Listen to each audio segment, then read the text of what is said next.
Hey, good afternoon, everyone, and welcome. I'm Joe Brady. I'm just going to kind of act as a host today because we're real excited to have X-Rite's Coloratti Tom Ashe with us today. And Tom's going to share his expertise on color management and how to get quality output, whether it's from your own printer or from a lab. Now, I won't hold this against him, but Tom, you're the one who got me started in the whole color management world, so thank you for that. Or don't blame you, right? Well, thank you, or So, yeah, don't so I've blame known me for Tom for that. some Yeah. years now. Tom is an educator. He's a color expert. He's also the associate chair of the Master of Professional Studies at the School of Visual Arts in New York City. He's a very knowledgeable guy. He's a great educator, and we're excited to have him with us. So, Tom, welcome. Thanks, Joe. Really, happy to be here and to at this point, especially with sort of the launch of color Yes, so management and just to quality bring that output, up, as you and see on the be able to screen do here, so. Thanks for we having me also again. want to celebrate the publication of Tom's new book. And you see the title there, Color Management and Quality Output, Working with Color from Camera to Display to Print. So, Tom, I'm going to turn things over to you. For everybody else that's joined us, welcome. Notice that there is a questions panel in there. If you got questions for Tom or anything about color, type them in there, and we'll take a little break through the presentation to send Tom some of your questions. And in the meantime, I'll be in the background answering your questions. So, Tom, take over. It's all yours. Sure, great. I mean, for the main things around color management, really what has driven a lot of this has been this sort of issue, right? The fact that what a lot of us see on our monitors possibly does not match what comes out of the printer, and the wasted time, money, and the frustration that can come through that can be a really big issue. So, a lot of what my work, teaching, and this and now writing is about is trying to help alleviate some of that wasted time, money, and frustration. So, what's of course the first question that sort of comes up is like, why doesn't it just match? Why not just out of the box? Can't we just get a match between the display and print? And I mean, it's a complicated question, right? So because the first thing is that color itself is a complicated issue. That color, of course, needs three things to exist: light, objects that's going to either absorb or reflect that light, and an observer. And so we need to understand those things about what light, energy, this little part of the electromagnetic spectrum that we um, respond to through our visual system, um, that and that different light sources, how they are different from each other, and that affects how the colors that we're actually going to see, whether that's on a print, whether that's in the real world, anything like that. All right, so then we have to deal with, of course, then, like I said, that light energy, whether it's depending on what that um, object or what that light source is, it's going to send it to an object. The object can do one of two things. It's going to either absorb or reflect that light energy at the different wavelengths of the electromagnetic spectrum. And then our eyes, us, the observer, we're going to react to that. And so here, this graph is showing sort of the response of our three cones, as long as we um, are human beings with normal color vision and aren't colorblind. And so uh, just to give an example of what that sort of means, if you're missing the long wavelength cone, then you're what's called red-green colorblind, right? And of course, it's mainly men who are red-green colorblind. And here I'm showing an example of how a scene on the left would look on the right if through for someone who's colorblind. And so here, what we're seeing is sort of a Photoshop simulation of that, but to get the idea that the world is then perceived completely differently. Um, what we really want to really think about is that the perception of color is being affected by all these things: the light source, the thing that we're looking at, the object, and the observer. That all changes in any of those things can create a different perception of color. Even if we aren't colorblind, we're going to perceive color differences ourselves day by day, based on our physical state, mental state, whatever we've ingested, things like that. So that's the first complication, right, of color, and that's an important part we as artists need to understand, is about this, what can affect our perception of color, or anyone who's viewing our artwork or our photographs, and how they'll be dealing with it. Now, the other important aspect for us, if we're trying to get the monitor to print match, of course, is the fact that this isn't just about the perception of color. We're using devices to reproduce color, right? And we're using a monitor is using the additive mixing of light to reproduce all the colors that the display can produce. And so here we're looking at and the red, green, and blue. If we talk about it in code value terms, really what the monitor starts from always is black, 0, 0, 0 in red, green, and blue terms. And then you've got full strength red, or 255 red, 255 green, 255 blue, where in the center they all overlap, we get white. So in the additive mixing of light and to reproduce color on a monitor, we're going from black towards white. Now compare that to the way color is reproduced on a print, if we're trying to match to the print. Well, it's the opposite, right? It's using the subtractive mixing of dyes, inks, and pigments to produce all the colors that the print can produce. So we go from white, which is, we'll say 0 in that case, to 100% cyan, 100% magenta, 100% yellow, and where they all overlap, we get black. There's, of course, on printing presses, on inkjet printers, and we have another ink, right? We have black, CMYK, K for the last letter in black, and we, in that case, the question sort of comes up, well, why is there a black ink? And really it comes down to that on the printing press and on inkjet, full strength cyan, magenta, and yellow, you don't produce a true black. They produce more of a muddy brown or muddy green. So we use black ink to help us to do that. All right, so that's sort of an aside. So here we've said it that the monitors using the additive mixing of light, the printers using the subtractive mixing of dyes, inks, pigments to produce all their colors, and that ends up resulting in this problem that I sort of show here. Now, first thing is, what is this thing? This horseshoe shape is something derived or produced by a group called the CIE, the Comité International de l'Éclairage, the International Committee on Illumination. They deal with everything to do with light and color. And they, in the late 20s, early 30s, came up with this horseshoe shape, which is meant to represent all the colors that we can see as human beings with normal color vision. All right, so all the colors that exist. And then what are the smaller subsets of that are the range of colors that devices can produce or display, what we call the gamut of those devices. And so you can see here that the pink triangle, that's the range of colors a specific monitor can display.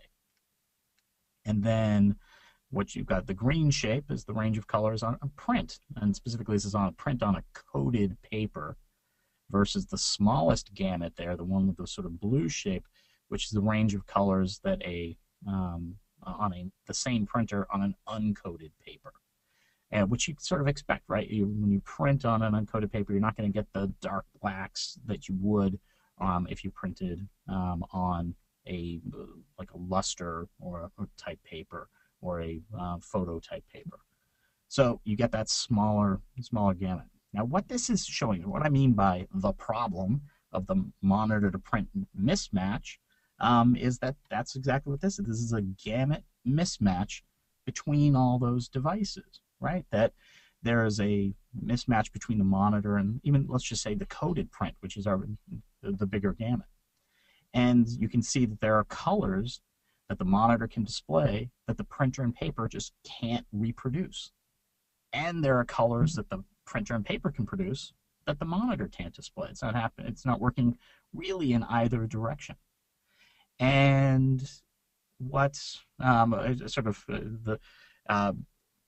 say is the question, well, with color management, which we're going to be talking about, and what the topic of the book is about and all this, is that the things we're going to talk about, monitor calibration, printer calibration, and profiling, will that help us to get the match, an exact match?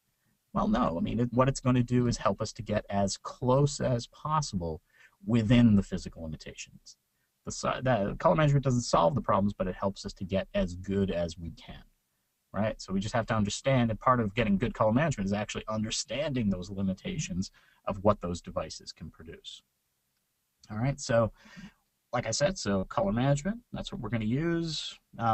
Is really meant to help us to get accuracy and consistency, as much accuracy as physically possible, and consistency through all our devices, monitors, scanners, digital cameras, to the printer. All right, and what we're going to use are different devices, software to help us to do this, but we're also going to be really relying on ourselves also to find the best settings for different devices. Now, what I want you to always think of for color managing a device is that it's going to happen in two stages: calibration and characterization or profiling. All right, and I want you to think of them as two separate things. I know there's some confusion out there that they're the same. Calibration and profiling are the same thing, or that. But let's see if I can try and make it clear. So calibration, I describe it here as being the optimal, bringing a device to its optimal repeatable state. What I mean by that is just putting the device in its best condition first. And then that's the optimal, the best. Then repeatable means then you keep it that way, maintain that condition over time. So in the case of the monitor, that we're going, a big part of calibrating and profiling the monitor is going to be getting it to its optimal luminance, right? How bright the display is going to be. Well, what we want to do is make sure we get it to that optimal luminance and we keep it there. That nobody goes in and changes the settings on us, because if they do, then we're going to be messed up, or we're not going to have that consistency.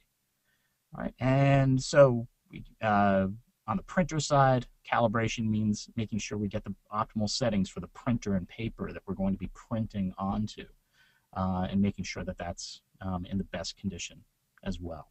All right, so calibration, setting up the device in its best condition first, then we profile it, then we characterize it, then we find out, once it's in that condition, that optimal condition, then we find out what is the range of colors that device can produce, whether it be a monitor or the printer, or the range of colors, or how a scanner or digital camera sees color. And that's what the ICC profile is in the end. It's meant to be this little file that has all the information about the color capabilities of your device. And so there's a separate profile for each one: the monitor, the printer, the scanner, digital camera, and then, of course, every printer-paper combination. All right. Now, what we want to do, of course, is think about this. We're going to use different devices and software to help us to do this. And, of course, the first and most important thing, I think, to color manage is your display, the monitor. And so what we're going to use is a measurement device, either a colorimeter or a spectrophotometer. And so you can see here is sort of the X-Rite devices, the i1 Display Pro on the upper right, and then the two spectrophotometers, the Color Monkey in the top left, and then the bottom, the X-Rite i1 Pro 2. And so first question might come up: what's the difference between a colorimeter and a spectrophotometer? part of it is price, but the idea is that the colorimeter acts like our eye. It has about 3 sensors, like we have their 3 cones. It might have 3 to 7 for being able to detect and figure out what color it's looking at. Spectrophotometers, on the other hand, measure color in that they look at the visible spectrum from 400 to 700 nanometers, and at every 10 nanometers, they're giving you information on what the spectral reflectance or the emittance of the monitor, in this case, would be. So it gives you about 30 measurements. So it's a more robust measurement device. It's especially important for when we're doing printer profiles, printer paper profiles that you want to be using a full spectrophotometer as opposed to a colorimeter. Okay, and what we're going to do with the device, once again, we're going to calibrate and profile the display.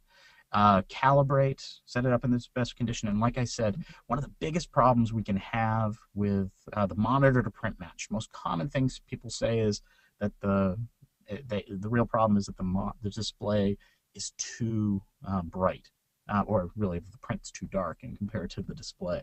And that really is because the displays, especially our LCD displays, are so bright we can't possibly match a print output to them at their brightest condition. So typically what we have to do is bring down the luminance of the display to something reasonable so that we can get the match. What that level is, and you can see here it says 80 to 120 candelas per meter squared.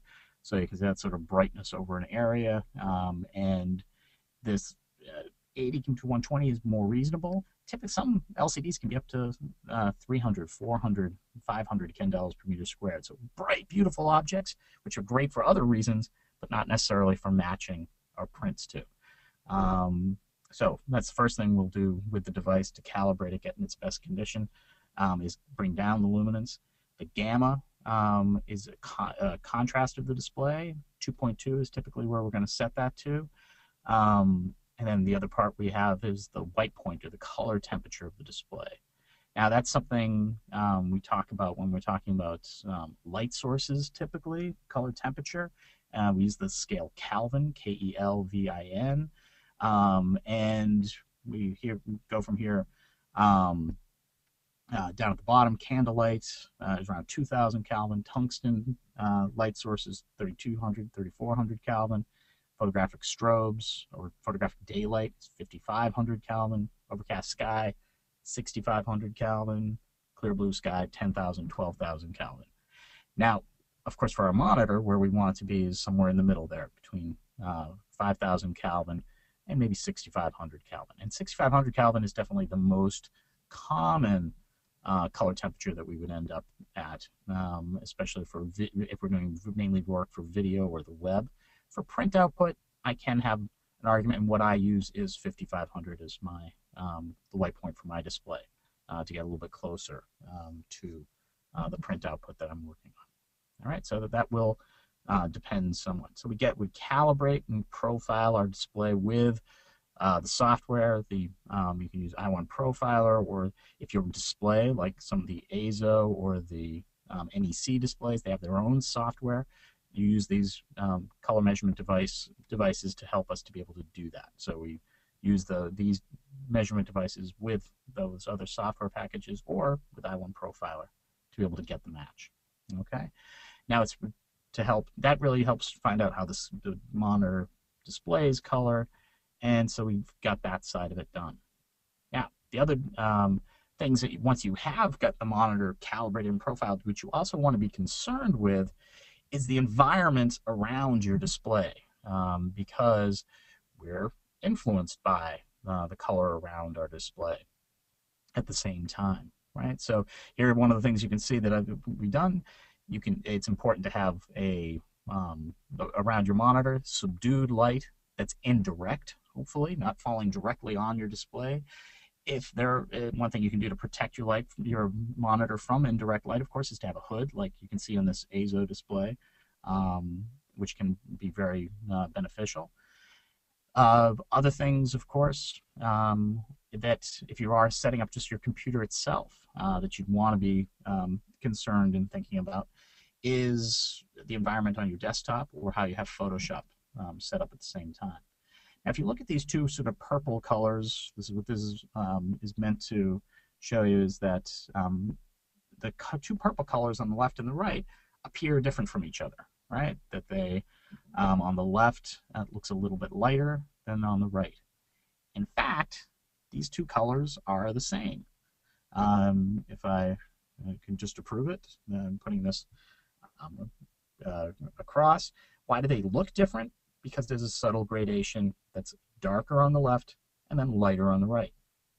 And what's happening there is that there's a visual phenomena that we as humans are affected by. Not just light object and the observer affect the color, but we're also affected by the surround. So and that's something called simultaneous contrast that affects us. So same thing around this gray. You surround something with black, it appears much lighter. If you surround it with white, it appears darker, right? Even though these are the two of the same colors.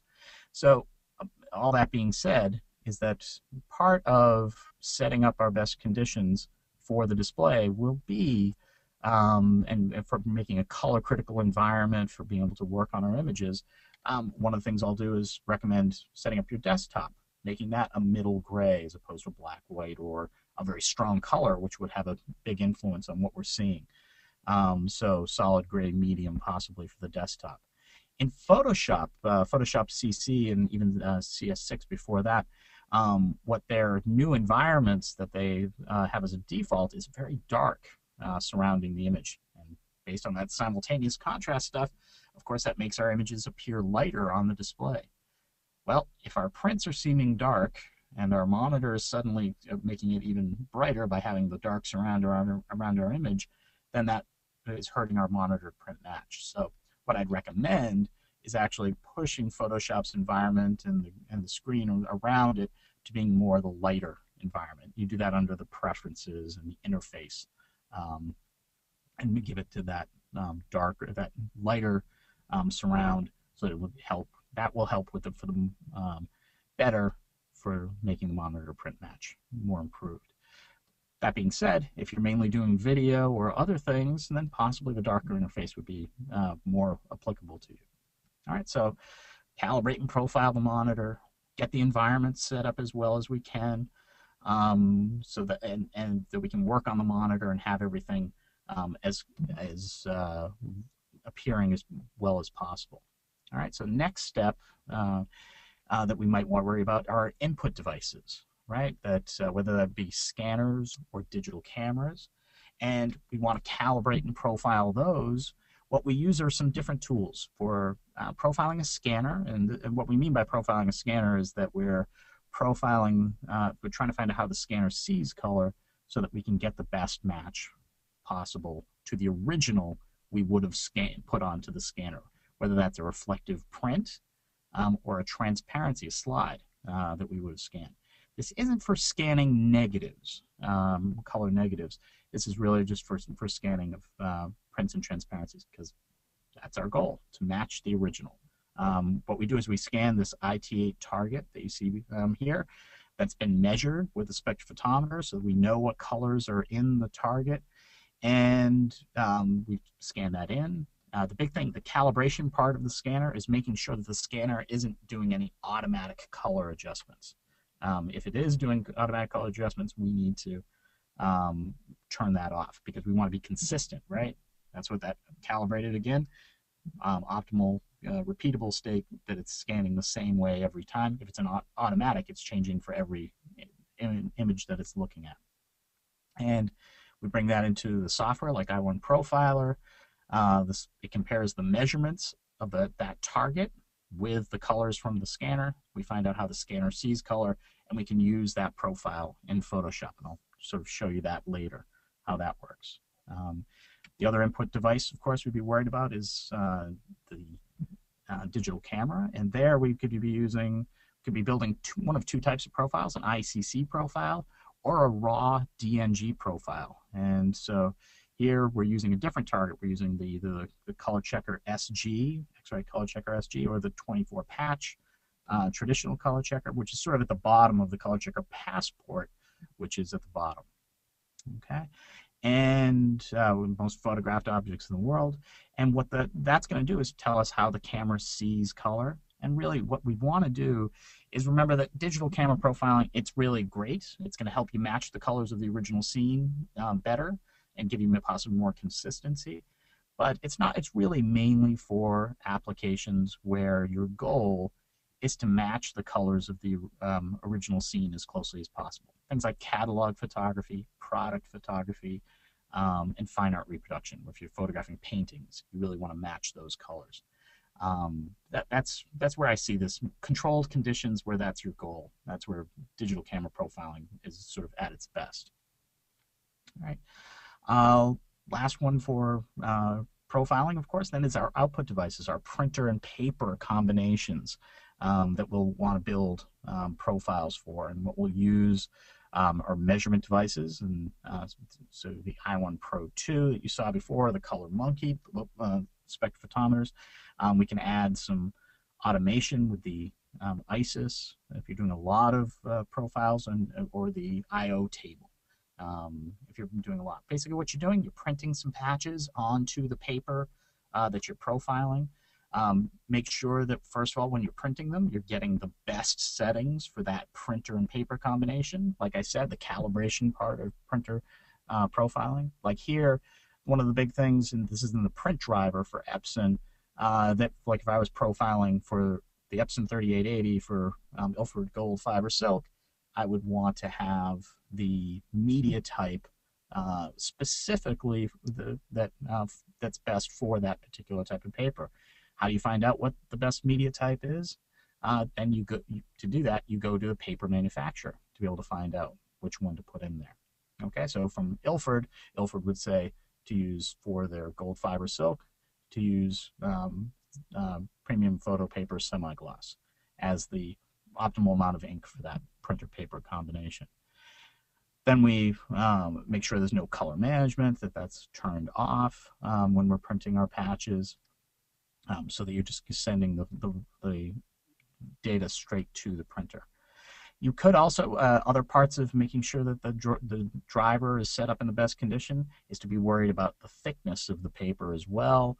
Here you can see, if you don't, you're going to get head strike on the print, as you can see on this one on very uncoated handmade paper. Where you set that, once again, in the driver is under here, this paper thickness. Here I'm doing it for a different paper, a different Moab paper.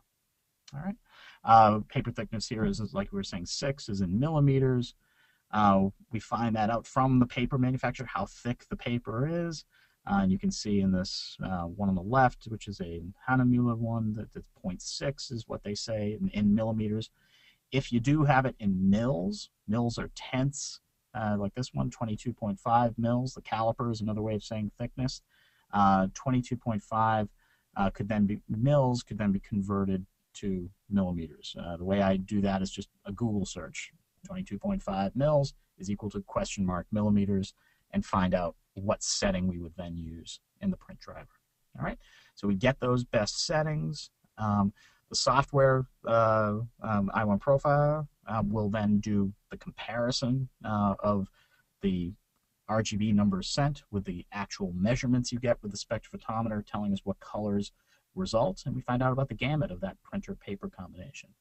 One thing I will note is that if you do print profiling patches, you do want to be able to use, since there's no color management in Photoshop, and there hasn't been for since CS5, you want to be using their little application called the Adobe Color Printer Utility. That it's free, that helps you to do that. Okay. I thought this might be a good time. We're going to go now into color in Photoshop. And what I wanted to do is just check with Joe. Hey, Tom. Yeah, I've been furiously typing in the background. So I'm trying to get questions answered. One overarching concept that there seems some confusion on is the relationship of a monitor profile to a paper profile to a camera profile. And what I've been telling people is, well, they don't talk to each other. Your computer doesn't know you have a printer. Your monitor doesn't know you have a printer. Right. Yeah, I think that is a common question, is that do they have to somehow be linked up? And the profiles are, when needed to be linked up, they are. But for the monitor, we're dealing with each device on its own. We're calibrating and profiling it itself so that the monitor's displaying color as accurately and consistently as possible. And then we're separately doing that on the printer side. There is some talking to each other, but we don't have to do anything like a monitor profile would never be a working color space in Photoshop or something like that. We don't have to, as long as the monitor is calibrating profile, that will be good. Photoshop will reference that at the system level to be able to display it. Lightroom will reference that and to be able to display colors accurately in their applications as well. And then we'll show later using those profiles, meaning the printer profiles. The other question, a handful of people asked this, and I tried to answer it, but not everybody typed in the questions control panel. And a lot of people are asking, well, what luminance and color temperature and white point should you recommend for the monitor? What I've been telling everybody is, for the new devices, the iWin Display Pro and the ColorMonkey display take care of all of that for you. Mm-hmm. You don't have to go in and change anything, so just let it do its thing. It knows what it's doing. Yeah. Yeah, definitely. I mean, for the most of us, I think a white point and gamma of a white point, I should say, of 6,500 Kelvin with a luminance of somewhere between 80 and 100 and 120 candela per meter squared is where we sort of want it to be. Higher luminance in a brighter room, but like Joe says, there are software packages where you don't have to have those choices that will get you to a reasonable so place. You opened up a little can of worms here, bringing up the color management option in Photoshop. What I would tell most people is that most current printer drivers do have the ability to turn off any kind of color management themselves, where it'll just shoot raw. But if you could just give one more quick overview of this slide that you brought up, what benefit does it have if that's a problem? The one that's up there right now. Which one? The one that I've got up here right now? Yeah, well, this is an app. If you are printing your patches for profiling, typically you're printing your patches just from the application like iOne Profiler. You're going printer profile here. You'll print your patches directly from the application. People have also tried to print patches, because we can in the software just save them as a TIFF file, the patches, and then be able to print from other applications like RIPs or things like that. But what you never want to do is print with those patches from Photoshop, because Photoshop has to do something, or Photoshop or Lightroom or Preview and the Apple operating system, any of those have to do something with that file as it's sending it to the printer. It has to adjust it. But what we want are the raw RGB numbers from those patches to go to the printer. So to do that, we need to use this little special application. This is pretty much all it's for. It's for printing profiling patches, where it won't change the file of the color. So the short answer is, for most people, just print the patches from the application, from the monitor, from the calibrating software, because it knows how to do that. Exactly. Exactly. Whether it's ColorMonkey or all right. One last question. Just print right from the application, then you don't have to worry about it. Because there's some confusion about well, these people have sRGB monitors, and they've got an image that's got color that's way beyond that. And is there any way that they can actually see these colors? And I'm telling them, well, no, but you can see which colors are not printing through soft proofing. I don't know if you were going to cover soft proofing today at all. Right. I'm going to talk about soft proofing. So yeah, if we can just hang on, I'll touch base on that. That you're right. That if your monitor can't display those colors, is there a way to make the monitor actually display those colors completely accurately? No, it's outside the physical limitations of the display. What will be important, and we'll show you, is a way for you at least to find out what are those All right, colors. well, that I'll let you possibly pick up. I'll make it continue you answering aren't able questions to in the see. background. And one So, overarching thing to everybody. If you ever cool. see a lab, excuse me, that Thanks. tells you to profile your monitor to Yeah. 5000K, they're wrong. Don't listen to them.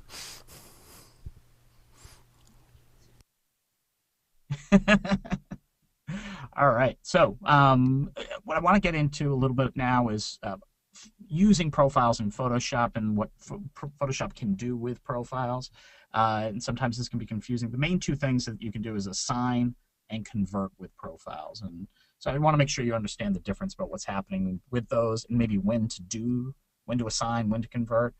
So here I have an example that of assigning the scanner profile as one. What you have to remember is that when you assign a profile, you're not doing anything to the file. You're not changing the file. You're just changing how Photoshop interprets what's the RGB numbers from that file mean. So just to show it, here's an example, left and right, before and after. That here before we've assigned. Photoshop doesn't know how to interpret the RGB numbers because it's untagged, as you can see at the bottom.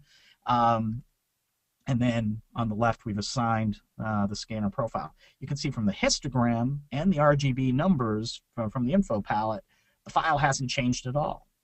But the numbers that are changing are those LAB. These is another measurement of color. It's working under the hood, and the LAB values are changing. And that's the interpretation. That's the profile working, where it's saying, oh, well, this combination of red, green, blue, well, that means this color in LAB.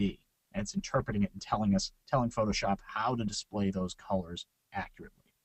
And we assign a profile really anytime we don't know, or Photoshop doesn't know how to display the colors. Like if dealing with a file that doesn't have an embedded profile, then what you would do is find out what color space, where did this file come from? It came from a client. Maybe they know what working color space they're working in Photoshop.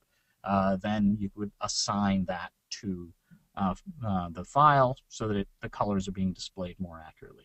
Once again, it's just we're assigning when we're trying to tell Photoshop how to interpret the number, how to display the colors accurately.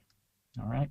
Of course, under the hood, as we've already said, what's hopefully making all this work well is a display profile that's helping us Photoshop to be able to display all the colors accurately.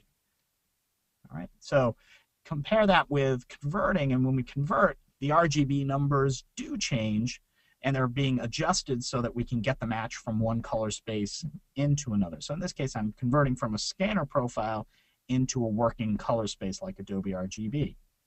All right, well, that brings up the first thing. What do I mean by working color spaces? Well, working color spaces are things like Adobe RGB, sRGB, Color Match RGB, ProPhoto RGB. What they all have in common is that they are independent and neutral. They're independent of any devices.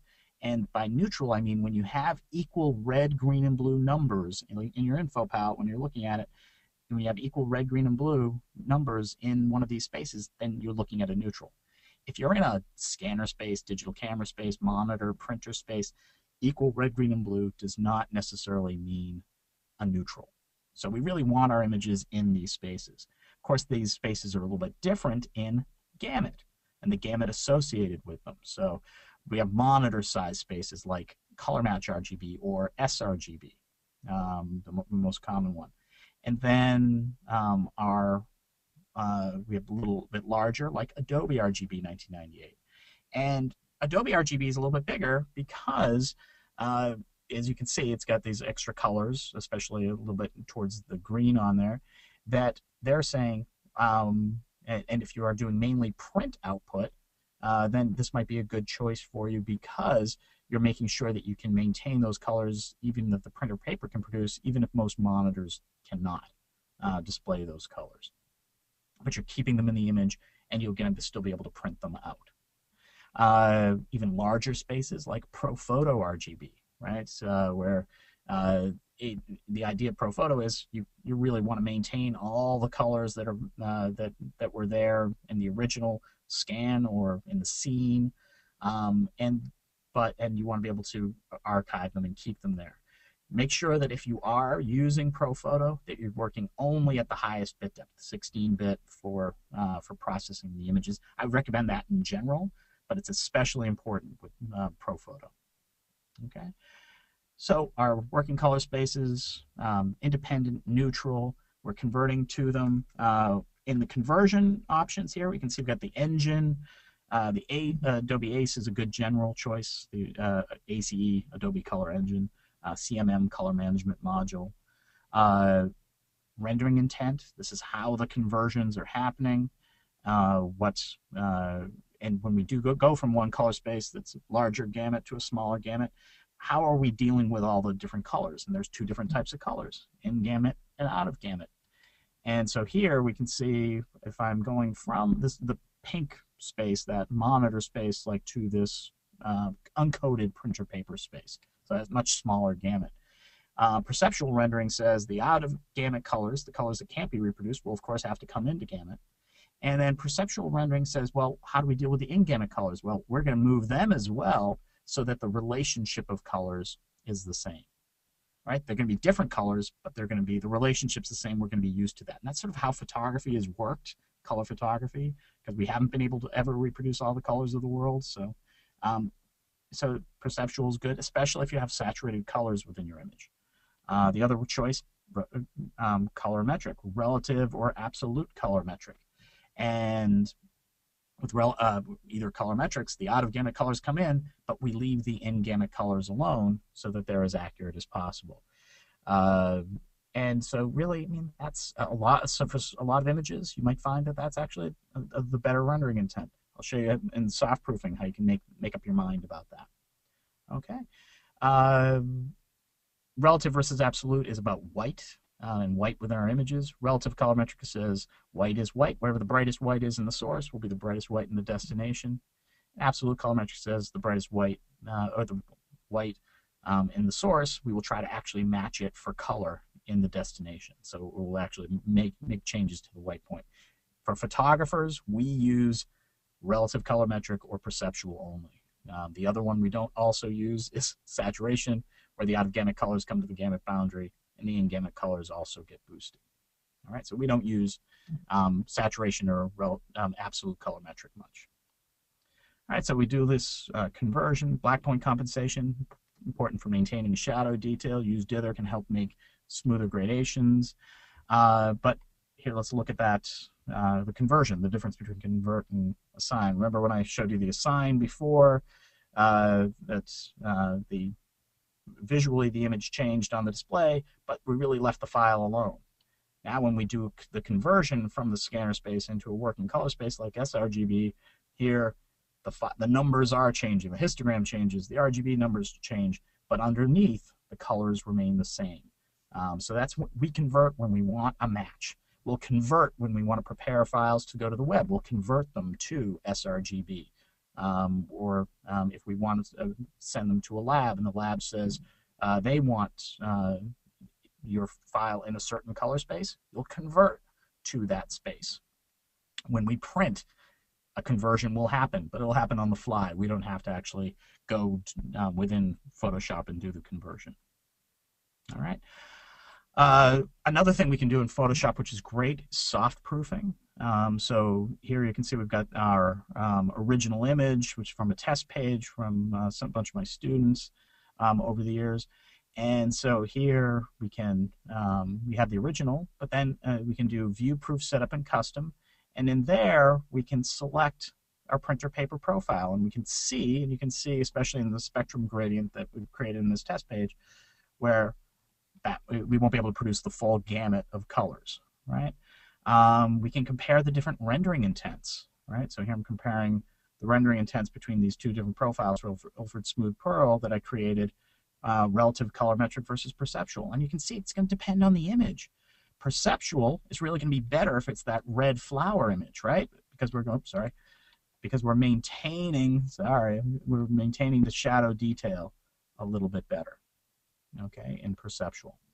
All right, so it depends on the image, which one you might like better. So it's a great way to do it. You don't have to waste any paper. As long as your monitor is calibrated and profiled, it's using that to help display the colors accurately. This good printer paper profile, we're getting a good simulation of how it's going to look on that before we go to output. So it's great. All right. You could do this simulate paper color as well to get an even better match, but I don't recommend doing it. And if you do use it, only do it if you're showing only the image on the screen, not if there are any menus or palettes that might have white in them, because it sort of ruins the simulation. All right. Preserve RGB numbers. All it's there to do is to show exactly how this image would look if you didn't do any conversion when you sent it to the printer paper combination. All right, so not really going to use that much. All right. You also have something called a gamut warning that you could do. View gamut warning, and this takes the colors and shows you with a middle gray what colors or tones within the image can't be reproduced on that printer paper combination. You don't have to make any changes because it's already going to it's going to make the adjustments it needs to. But if it's a product color that's really important that you want to let your client know that that won't be able to be reproduced, then there you go. You're able to do that. So having a good printer paper profile that lets you know what those limits are of that printer paper really helps to be able to do that.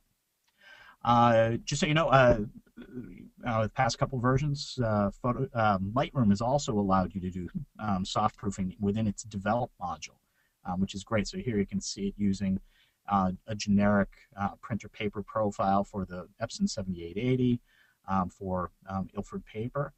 And what's also really nice about it is that it also allows, and you can do comparison, it also allows you to use the info palette, which is great. It has where the numbers are there. Instead of being percentages, I can have them bring up a profile, a working color space, and now the values are being displayed to me as code values, 0 to 255, which for me is a big help.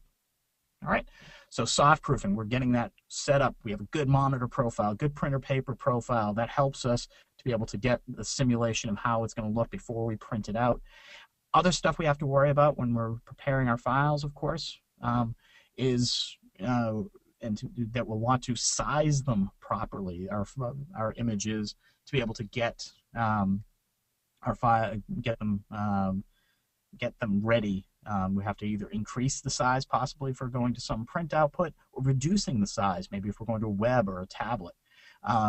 We have different options for what we call algorithms for doing this. So bicubic smoother in Photoshop, or bicubic sharper is really what we should use for reducing the file size, which is what I'm doing here. And you can see it actually is a little bit better and gives it a little bit sharper look for when we're doing a reduction. So that algorithm matters. There's software out there to help make it do an even better job, possibly for resizing, especially for different algorithms for making really big images that we'd want to worry about. Also on the resizing side that I'd be concerned with is after resizing, the final step before you go to print is sharpening. And so there's a lot of different ways. There's unsharp masking in Photoshop, there's high pass filter, there's smart sharpen, and there are all software packages or plugins for Photoshop that we could use, like Perfect Resize by Pixel Genius. And that's what I've done here is you can see sort of at the top here I've got this sharpening that's been done. The nice thing about Pixel Genius is that it will look at the type of output, whether it's inkjet or continuous tone going to a lab for digital C prints. It will sharpen differently for those. For the resolution of the file, it will sharpen differently. For the size of the image, it will sharpen differently, because the sharpening matters, and it will be different if you're increasing the size. If you've got a small file size that's going to be displayed on the screen, your sharpening will be different for all those things. So it's nice that it does that analysis for us. Here, what I'm showing on the screen is a test. You want to test your sharpening, right? You don't. It won't always be the same. You really need to make a print onto the paper. Here, what's nice in the sharpening test, and I show this in the book, how to use this, is that you've got these different amounts of sharpening. That what would you finally put into the opacity for your sharpening layer up here at the top? Okay, and that's what you're trying to find out by doing a sharpening test, kind of much like you would have done a step test in a darkroom. All right, so but the amount matters, the type of sharpening matters, but you always want to test it on the printer and paper combination. And so we resize, we sharpen, then we're ready to print, right? We've got our profile for the printer and paper combination. We've soft proof. We found out what the rendering intent we want to use is. So then we're ready. We click on print. But before we do, we want to make sure that the settings are the same as when we printed the patches, right? So what we need to do is go back to see how at the top here we've got this presets. We want to get to those same settings, which will have the same media type, the same paper thickness we would have set earlier. So that's the calibration, right? Making sure we maintain those same conditions we used when we printed our patches for building that profile that we've selected here. And what's happening, of course, in this case is that the image that's in sRGB is going to be converted to that printer paper profile. And as long as those settings are the same, we'll get as close a match as possible, which of course is our big goal of that monitor to print match. Okay. Another thing just that's kind of exciting that happened this week is, of course, the other thing you could be preparing your images for are the web or for tablets. And for those of you who are displaying your images on a tablet for showing to prospective clients and to collectors and ways of showing your images, color managing hasn't been the easiest thing. In chapter 19 of my book, I actually have a method for doing it, but it's sort of a big workaround using a colorimeter and everything. But what X-Rite launched this week was an app, a free app called ColorTrue, which is really great for helping you to be able to calibrate and profile with your colorimeter, the i1 Pro or i1, the Color Monkey display, and to be able to calibrate and profile your tablet. So it's really very elegant. It's great that it's here now to be able to make that a little bit easier for us. Okay. So that's really where mainly what I've got, Joe. So like I said, a lot of this is in color management quality output, and that I'm really excited. Many years, and as I described to Joe before we started, many years of hard work, but also procrastination. So I'm very excited that hopefully this can be helpful to folks to be able to get some of this color management, to be able to help get them better prints, better output to whatever they're producing. So Tom, we're out of time. Thank you so much for that. I know we could have gone on and on and on because there were a lot of questions. My pleasure, Joe. Thanks so much for having me. Appreciate it. Buy Tom's book. And Tom, great to hear from you again, and thank you for an excellent program. Thank you. Have a good one. Thank you all for watching, and we hope to see you online again soon. Until next time, everybody, have a great weekend and be well. Bye-bye.